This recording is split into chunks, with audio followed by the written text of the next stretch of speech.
Good Tuesday morning to you. Welcome on in the morning, JOX. JOX 94.5. Damian Mitchell alongside Conrad Van Order. And a champion is crowned in the world of college football. To probably not too many people's surprise. But the Ohio State Buckeyes are your first 12-team college football national champions. If you remember just a decade ago, they also were the 14 playoff national champions once we erased the BCS era. But last night, in dominating fashion, I know the scoreboard will tell you the game was a little bit closer, but if you watched the game, it really felt like Ohio State kind of, was in full control. Just, Conrad, early on, just your overall thoughts on the matchup. Did you like it? Did you enjoy it? How dialed in were you? Did you start to tune it out once the score started to get a little one-sided? Just your overall thoughts on the national championship game, just everything involved with it. Yeah. No, I mean, I was completely locked in, right? It's the last real game of the college football season, so I knew that I wanted to enjoy it because, it's one of those things where, maybe it's not the teams that we wanted to be in there, maybe it's not the teams that you have a particular rooting interest for, but we're going to miss it in 3 months when we're sitting here and we're like, man, I really wish college football was back around. So no, I wanted to enjoy it and I wanted it to be a competitive game. And, like you said, it didn't go,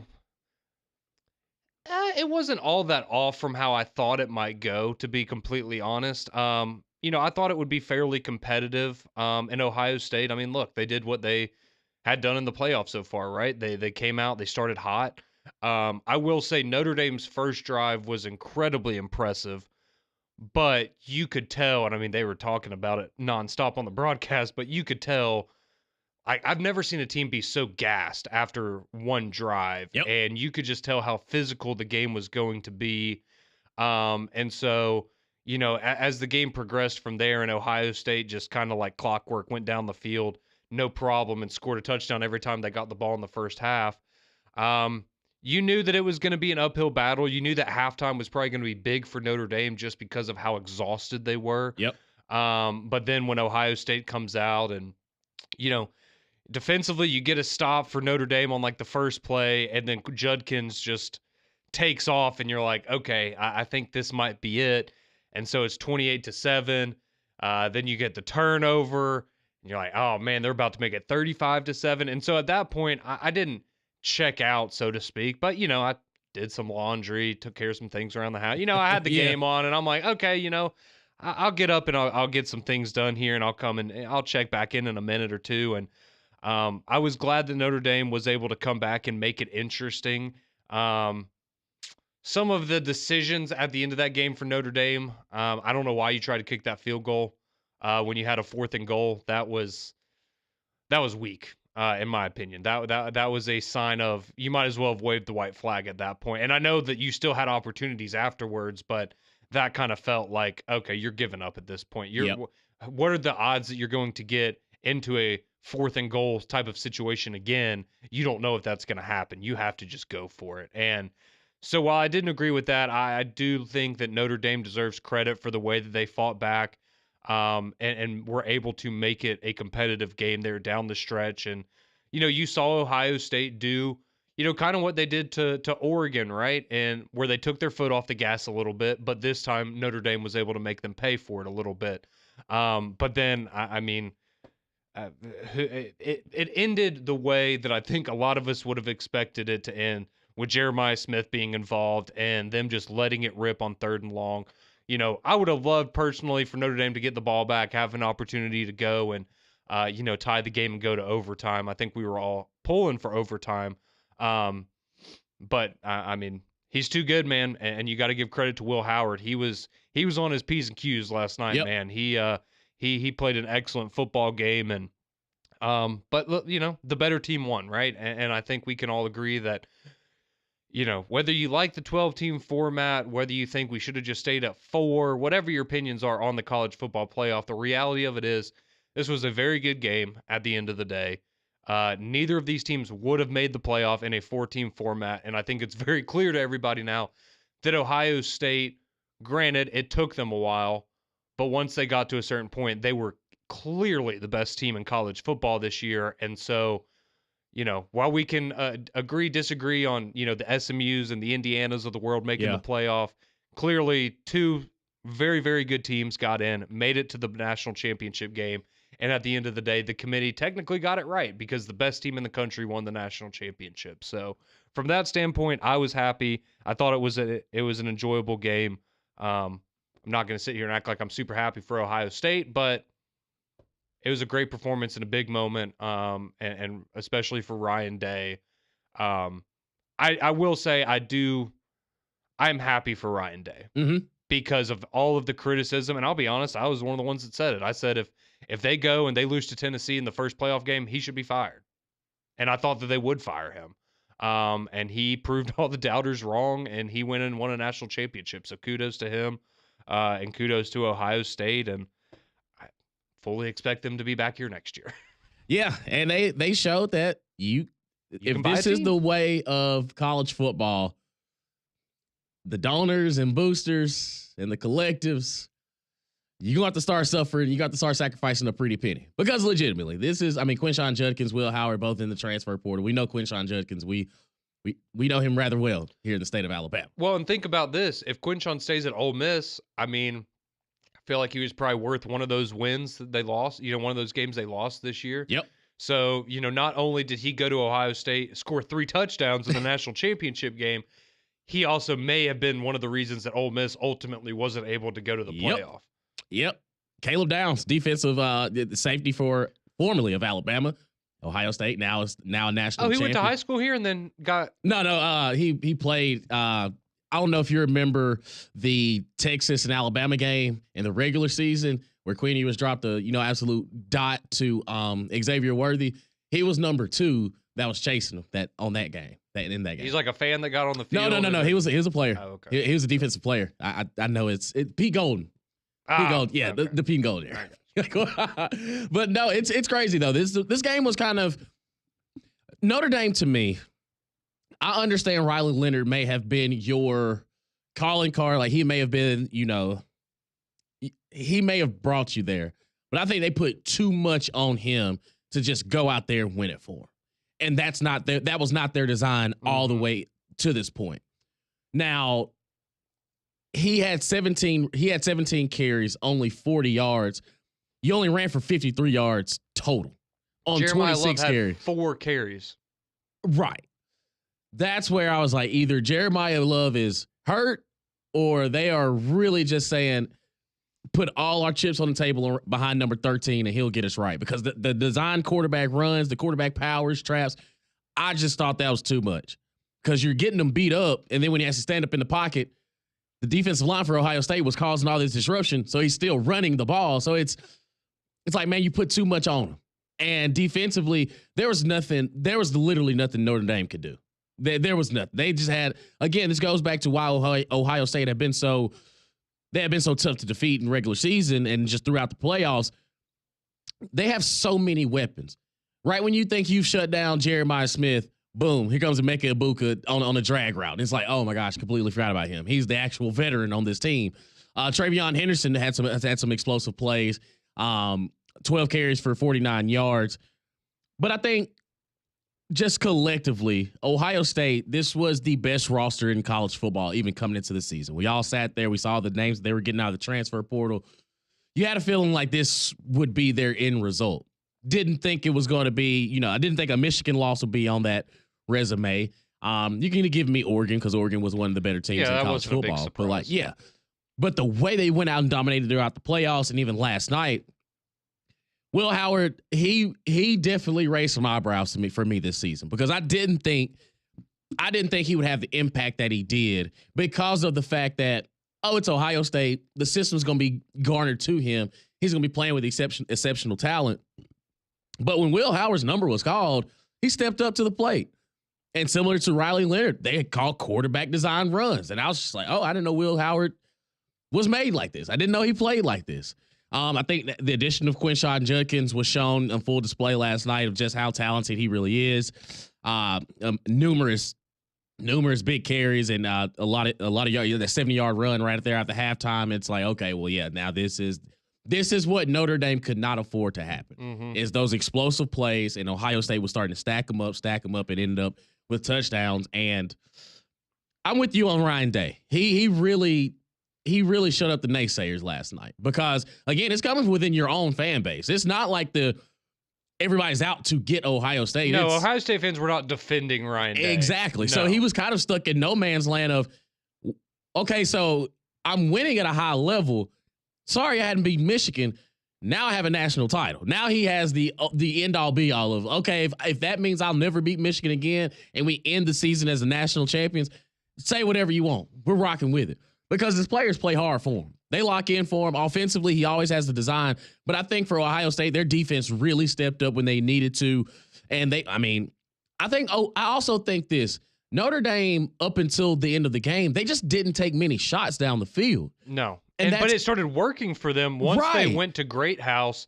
That was one of the things that was kind of surprising to me. As I understand, right, too, okay, at that point in the game, Ohio State's, they're backing off a little bit because they have such a big lead.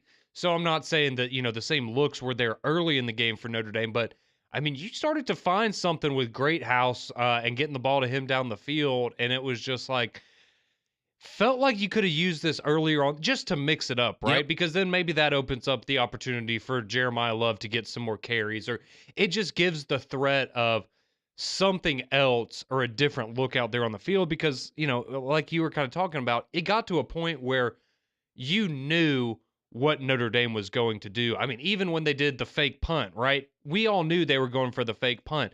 Every time, essentially, that Riley Leonard ran the football, we knew that he was running the football. Granted, especially in the first drive, that worked, and it didn't matter. But it got to a certain point where it just felt like, okay, you're trying to replicate that first drive over and over again, and you're not accounting for, maybe Ohio State's making some adjustments, so you can't do that again.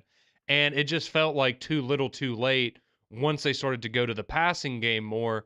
And I mean, to their credit, it allowed them to come back and make the game competitive. But that did feel like maybe a little bit of an oversight of, I get you're trying to stick to your guns, but this is a 60-minute ball game and you don't want and I understand that, well, if we keep running the ball, we're going to wear them out defensively. It's okay, but you're also wearing yourself out. And not only is your quarterback worn out, your offensive line is worn out. So that's going to make it even more difficult when you want them to drop back in the pocket. And it felt like their game plan, like they were hurting themselves almost with the style of game that they were trying to play. Yes. And literally, okay, so to that point, the first drive, a thing of beauty. You had 18 plays, 75 yards. You choked out 9 minutes and 45 seconds off the clock. That's what I was like, okay, that's going to be their best recipe is just limit the possessions that they have. But then it's like, okay, you can't do the exact same thing you did the first drive. You're going to have to mix it up and at least give them the threat that you can hit them over the top. Never really did. And Ohio State settled in. They're like, okay, that was a long drive, and now it's three and out. Okay. And then the offense will get the ball, boom, couple plays here, couple plays there in the end zone. It's like, okay, now here comes the snowball. Here he goes, starting to build up. But I also got to give a lot of credit to Ohio State's defense because it still baffles me.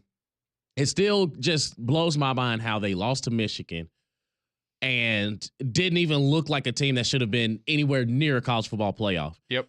And how they flipped the switch once they got like that breath of new life of this is your only chance. This is all you got.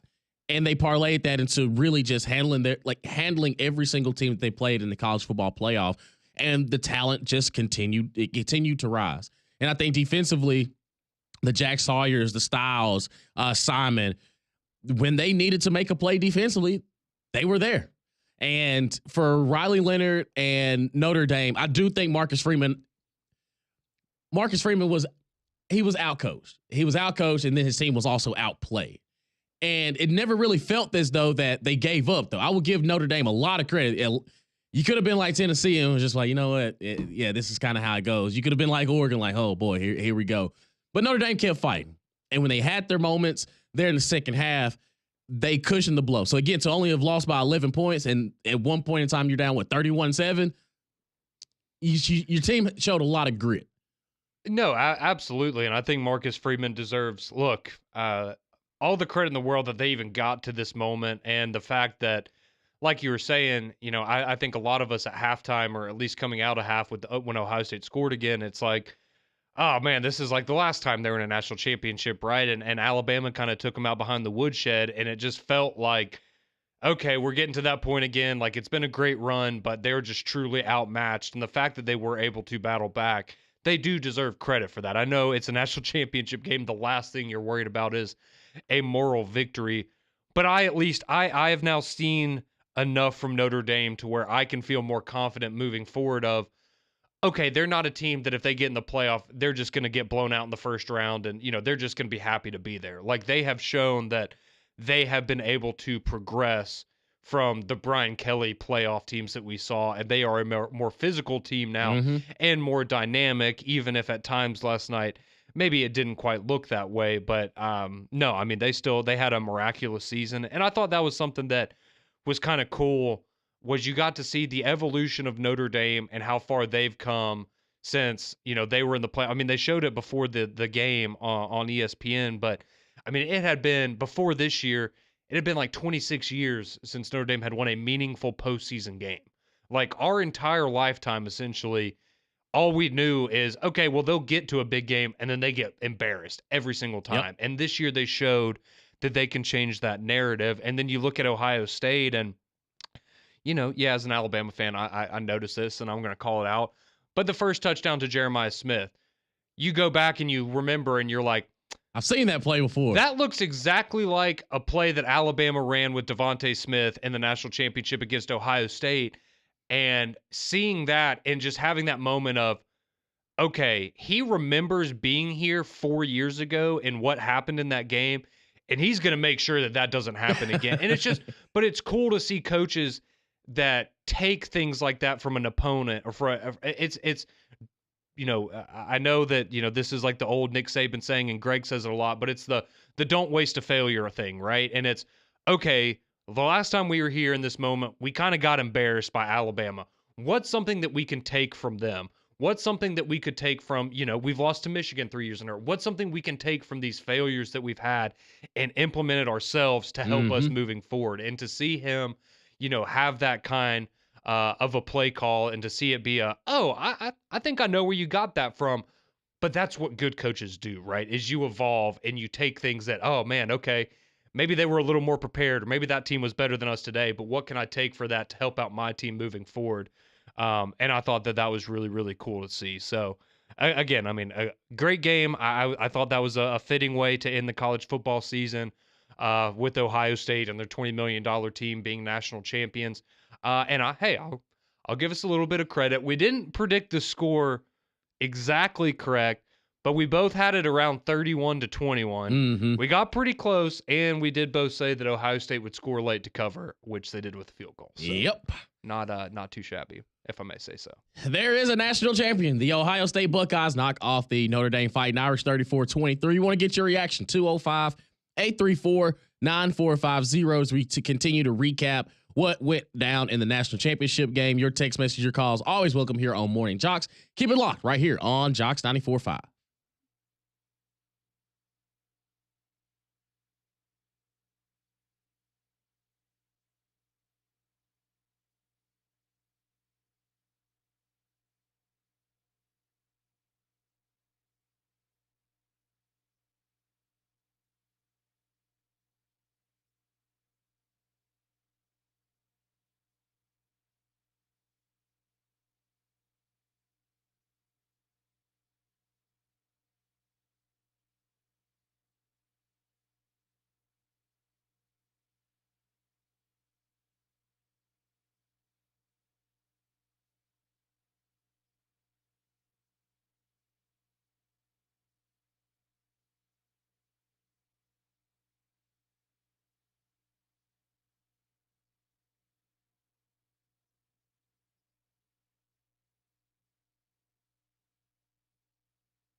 6:23 here on Morning Jocks, Jocks 94.5.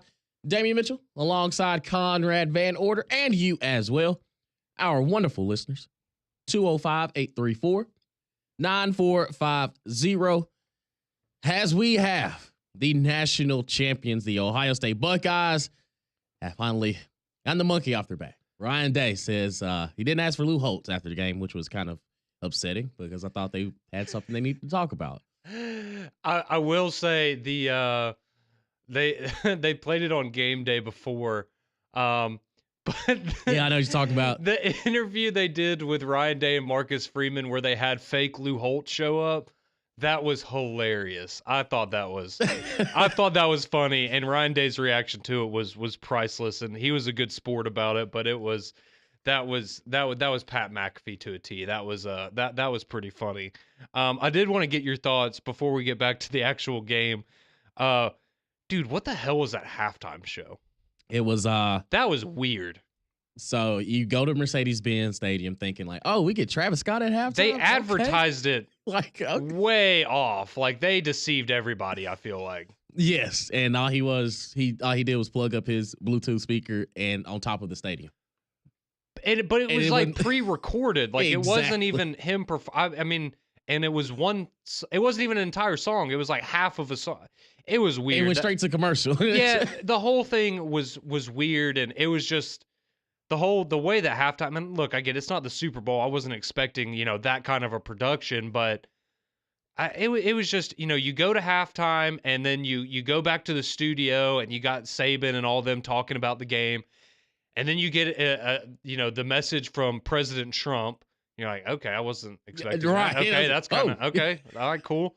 And then it's like, all right, Travis Scott's coming up, and then it goes to the top of the stadium, and there's like a band on top of the stadium, and I'm like, something tells me they're not doing this in real time, and I just thought it was bizarre. I thought they had made it seem like, oh, there's gonna be a halftime performance on the field, like you would get at other sporting events, and okay, cool, whatever, whatever if you don't care about Travis Scott, but.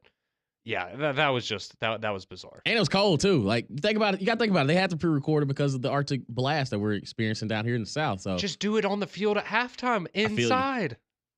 Listen, man, I don't know. Because halftime was long. Like they had time to plenty. Anyways, that was a minor note of the game, but I just was like, I mean, I was looking forward to seeing a performance at halftime, and we didn't get that. I just thought it was bizarre. I was like, man, okay, maybe do something different next year. Absolutely. And now we got some reaction coming in on the JOX text line, 205-834-9450. You can text or call there.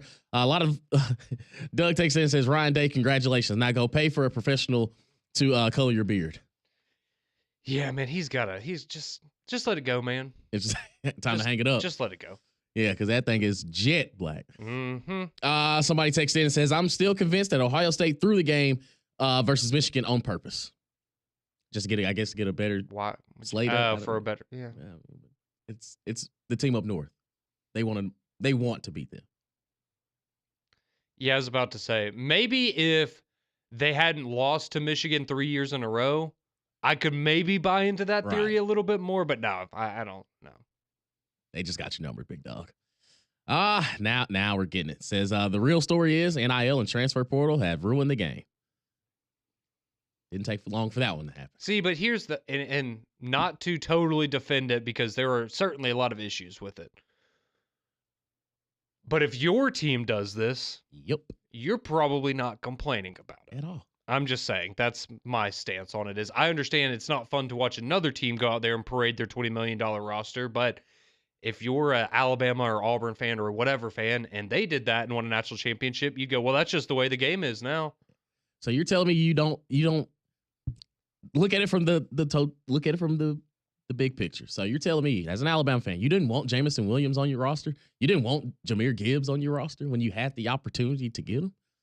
I'd say the transfer portal has some benefits. Yeah, and again, I'm not saying that there are huge issues with it, and I don't think it should be run like this in general. But if this is the way that it's going to work, like, I mean, yeah, it sucks when it's another team doing it, but. Right.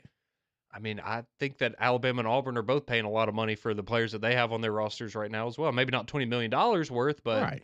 You tell me you didn't want Peyton Thorne as your 2010. quarterback as an Auburn fan? Well, Oh, Oh. bad example. yeah. Oh, well, think about it. Think about the first year of Hugh Freeze's offense, and you told me how bad those receivers were. Well, you went to the transfer portal and got some new ones, and that old bunch was gone. So it ain't that bad. When you look at it, it ain't really ruined the game, but it does.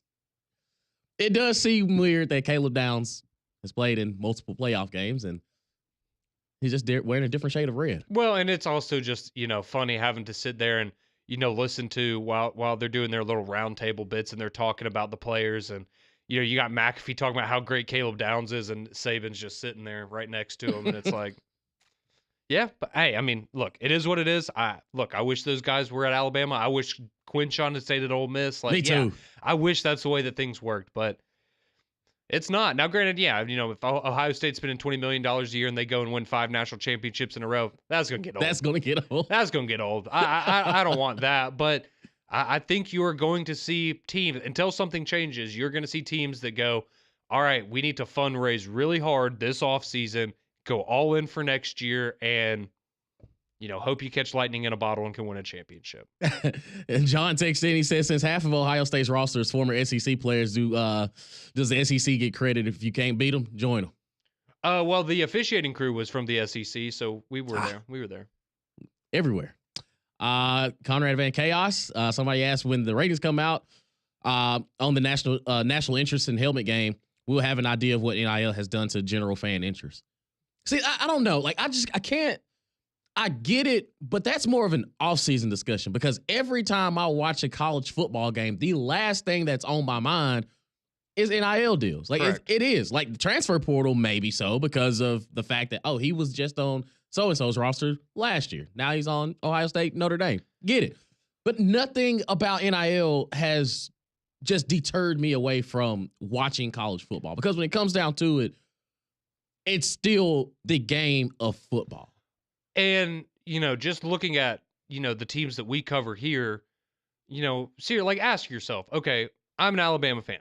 Did Alabama miss the playoff this year because of NIL? They didn't have enough NIL to compete.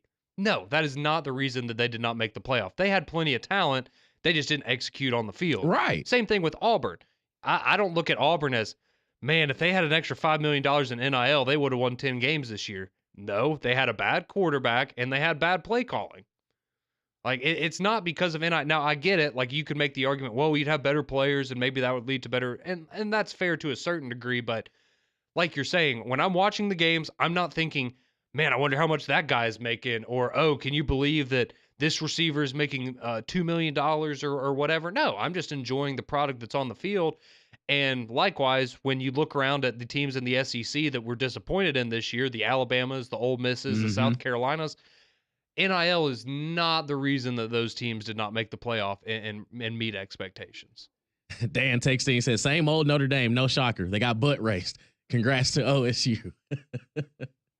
I mean, it wasn't that bad. No, because when you go back, so I think that what Oregon did to Tennessee and Oregon, like this game resembled more of Texas, where it's Yes. They slowly started to piece it together because Notre Dame kept fighting. And a lot of credit to Notre Dame and what Marcus Freeman has done with that team. And like you said earlier this morning, I think this Notre Dame team is here to stay. Like, this is one of those things. If you watch Marcus Freeman and the way that he went about it, the way he coached, the way he believes in his guys, you could see some people probably hitting the transfer portals like, let's see what Notre Dame's got going on. Go get some receivers. And another thing, too, going back to some of the complaints that we've gotten, because we've gotten a lot of people call in, like they're mad because Notre Dame's not in the conference and they don't have to split, like the playoff revenue and all that stuff. And that has, I couldn't care less. I could not care less about that because to me, okay, they don't have to separate their money. It's money. Like I didn't give it to them to begin with. So why do I care what they do with it after the fact? Yeah, I mean, I will say I do think that is certainly an unfair advantage that they do have. And I understand why people have a problem with it because I don't think it should be that way either. But at the same time, if you're Notre Dame, first off, I mean, this is how it's been for how long, right? Like, right. We should be used to it now. I get that the financial implications of the playoff have gone up now. But also, you have to give them credit for being able to get to the national championship to where they got that payday. And no, I mean, it does suck to think that, okay, Ohio State just won a national championship and they're going to get about a 1.1 million, where Notre Dame's getting 20 million. But at the same time, like, if you're Notre Dame, why would you give that up? I'm not saying it's fair, but they put themselves in that situation, and the ACC and other conferences have allowed them to get away with that. They were part of the playoff discussions, and it was, okay, yes, you can compete in the playoff. You don't have to play in a conference championship game, but you're never going to be able to get a first round bye. Right. And I mean, if you're Notre Dame, if you want to be mad at somebody, don't necessarily be mad at Notre Dame. Why would they budge? Be mad that no one has made them budge. Exactly. That's what I think that's the biggest thing. It's nobody's really forced them to do anything. Like they're looking at it as, oh, so you're telling me if we go 10-2, 11-1, we still got a spot. Okay, we have to take the long way. So be it. Because everyone wants to play nice with them, because they're all hoping that one day Notre Dame's going to wake up and decide, you know what, we need to be in a conference. How about we go and join that one, because they were nice to us and they didn't push us. That's really what it is everyone's hoping that Notre Dame will join their conference, and so nobody wants to be the bad guy and force them to make a move, when the ACC should force them to make a move because they compete in the ACC in every other sport. Jason Vall has a question, Conrad, for both of us, since we're both big Alabama fans. It says, with Caleb Downs winning the college football playoff, will some Alabama fans claim a national championship? I take the Malachi Moore approach of, if they ain't wearing crimson. Yeah, no, we're talking about Alabama, not UCF, so no. But nope. He'll be a national champion for the Ohio State University. We'll continue the conversation on the other side. What are your takeaways from the game last night? How do you feel about just the 2024-25 season as a whole? Did you enjoy the 12-team playoff? Do you think it was too long? Just wherever you go, because we don't have college football for a while now because of the national championship. But there's no need to be upset. We still have a national champion. That's the Ohio State Buckeyes. Keep it locked right here on Morning JOX and JOX 94.5.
I'm sure they had this and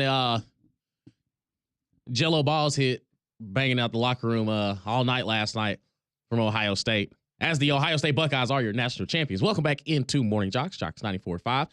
Damian Mitchell, Conrad Van Order, and you as well, our wonderful listeners, 205-834-9450. Continue to monitor your texts coming in. Somebody texted in and says, see, this is where I get it. It's a lot of pride, but this is just not the way college athletics works anymore. Says I'd rather Alabama suffer a 3-year slump with players that love the university, its history and tradition, and are giving their heart and soul than to win it all the way Ohio State did.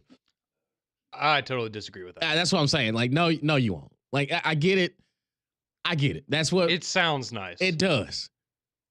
You would be going for Kalen DeBoer. You're going for Kalen DeBoer's neck already after 9-4 in the first season. No, you're not. Like, you would much rather hoist a championship trophy with a bunch of dudes that you know is going to be there for a year and they gone. Like, because to me, like, it's just not, no matter how you slice it up, college has completely changed. It has. Now, you have to accept change because it's a part of life. No matter how you slice it up, you're going to go with it. It's going to happen. There are still players out there that love universities, that love the history, tradition, and the reason why they go to these schools. But also there's an underlying factor that, you can always transfer. You don't have to sit out a year. You can always make some more money elsewhere. When it comes down to it, give me the best 11 we can possibly have on offense, defense, and special teams, and let the chips fall where they may. Yeah, and I don't mean this like in a bad way. If you don't care for this, you don't care for this. That's perfectly fine. But I would just be interested to know in the correlation of people that, if that's truly what you believe and how you feel, more power to you. But I just wonder, like, the people that are in that boat, are they people that have followed professional sports in their life? Because I feel like a lot of, and I understand that college and pro sports were different for a long time, and college is slowly becoming more like a pro sport. And I get that some people don't like that. But I guess for me, growing up and loving college football, but also loving professional sports, it's not that weird to me because I'm used to that with the professional teams that I watch. And I get that, while I do think that, yes, some of the heart and soul of college athletics of, kids that grew up in a home state and rooted for a team and then want to go and play there in college and have that sense of pride. I love that. I do. And I miss that because, yes, we are getting less and less of that. I wholeheartedly agree. But at the same time, I guess for me, I just look at it as, I've been watching the NFL my entire life. Like, I never really felt one type of way when somebody left in free agency or got traded somewhere because they thought there was a better opportunity at a different team. Like, that's just the way that it works, right? You don't have to like it. It can be frustrating, but I don't know. I've always kind of accepted that. And now that we're, getting to that in college, I guess it's just not that big of a shock to me. But,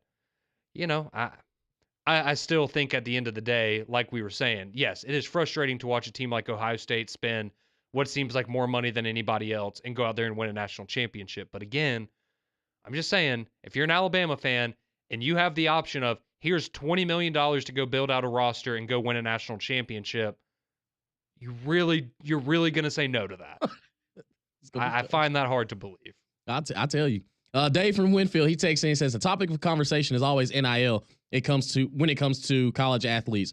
Are there still academic requirements? Can a $2 million player be benched because of bad grades? Are they required to attend class? I take you to the Cardale Jones route of things. They ain't come there to play school. Yeah, I mean, there's a standard that you have to maintain, but let's be honest. Let's not act like, Look, I went to Alabama for 4 years. I had many classes with athletes, and they saw them on syllabus week. I'll just say that.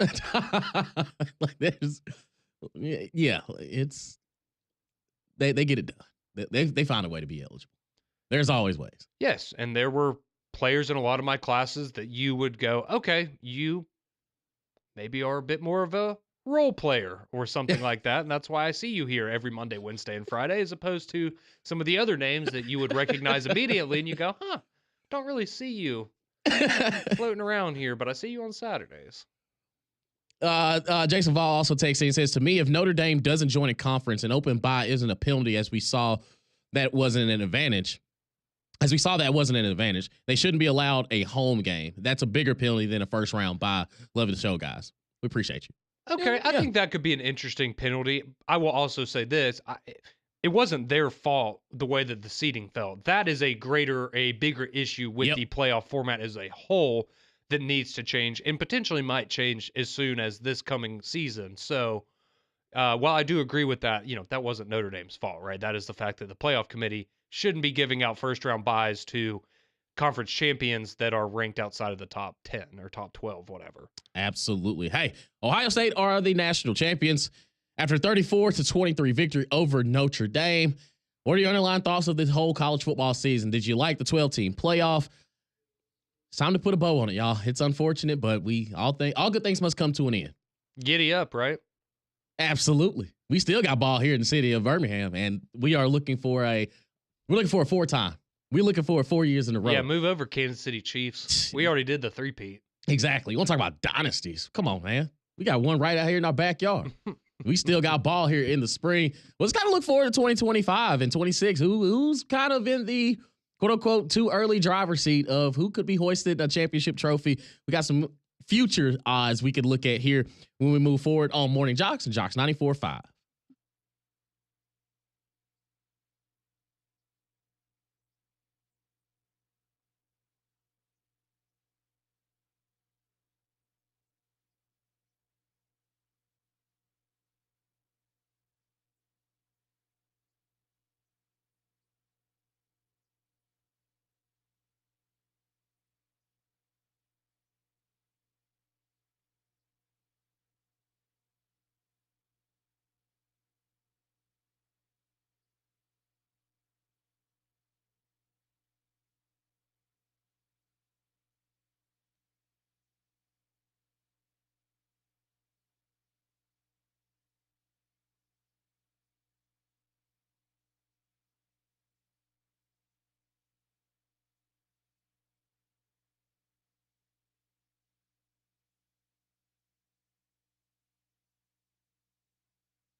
649, welcome back into Morning Jocks. Jocks 94.5, Conrad Van Order, Damian Mitchell here with you for a few more moments, putting a bow on the national championship game and really the college football season as a whole.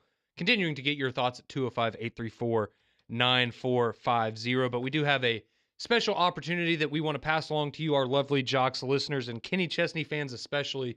Make sure to listen up, because No Shoes Nation is headed to a new dimension here in 2025. Kenny Chesney is going to be live at the Sphere in Las Vegas for 12 shows this May and June, and you could be there to experience it all. One winner is going to score a trip for two to this once-in-a-lifetime concert experience. It'll include round-trip airfare to Las Vegas, a 2-night stay at the Virgin Hotel, entry into the VIP pool party, and 2 VIP tickets to see Kenny Chesney live at the Sphere. And all you have to do to enter is text the national keyword Chesney to 95819. Again, text Chesney, Chesney, to 95819. Contest rules are available for you at joxfm.com, and good luck. Looking forward to next season in college football. Of course, with all the twists and turns we had with the 12-team playoff this past year. Overall, I think it was fun. The best team, no matter how they got assembled, the best team won. Ohio State, as they knock off Notre Dame 34-23. Let's fast forward to the 2025-2026 season. And right now, early college football playoff odds on ESPN have SEC. We're back, baby. The Texas Longhorns come in as the number one favorite to win the college football playoff next season at plus 450. Ohio State comes in at plus 500. The Georgia Bulldogs plus 600. Oregon plus 750. Penn State plus 750. And how about the Alabama Crimson Tide making an appearance? Plus 1,300. Notre Dame plus 1,500. Tennessee plus 16. LSU plus 1,800. And Clemson plus 2,000. So, I mean, if you're going to sprinkle a little something on, a futures bet here and there, I would probably throw a ring in the hat on all these names. I think that LSU is probably the one that's like, I don't know. I mean, we've seen Brian Kelly the past couple seasons, and I don't see Jaden Daniels walking through that door for him. And I mean, Garrett Nussmeier is coming back, but we've seen that. We've seen that one. Yeah, they're gonna, and I mean, I know they've put in some work in the transfer portal, and they brought some guys in, and having Harold Perkins come back, having Whit Weeks come back, some of those guys on the defensive front maybe gives you a little more optimism for year two of Blake Baker. But yeah, I feel like LSU is, I don't know. I just feel like that might be like 2 years ago where, if you remember, some people were picking LSU to win the SEC, potentially even win a national championship, and they went 9-3.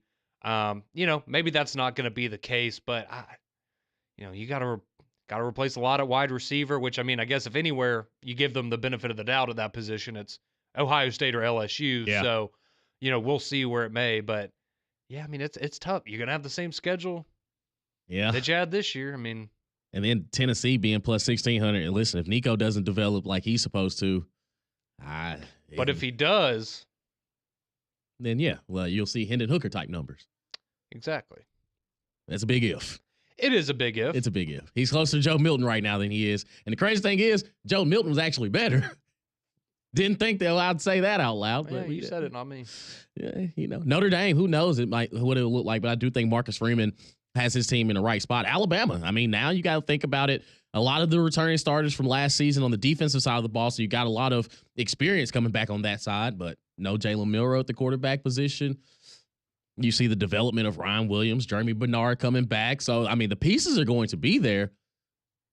Just can you go out there and win the games that you're supposed to? You can't afford another 24-3 loss to Oklahoma.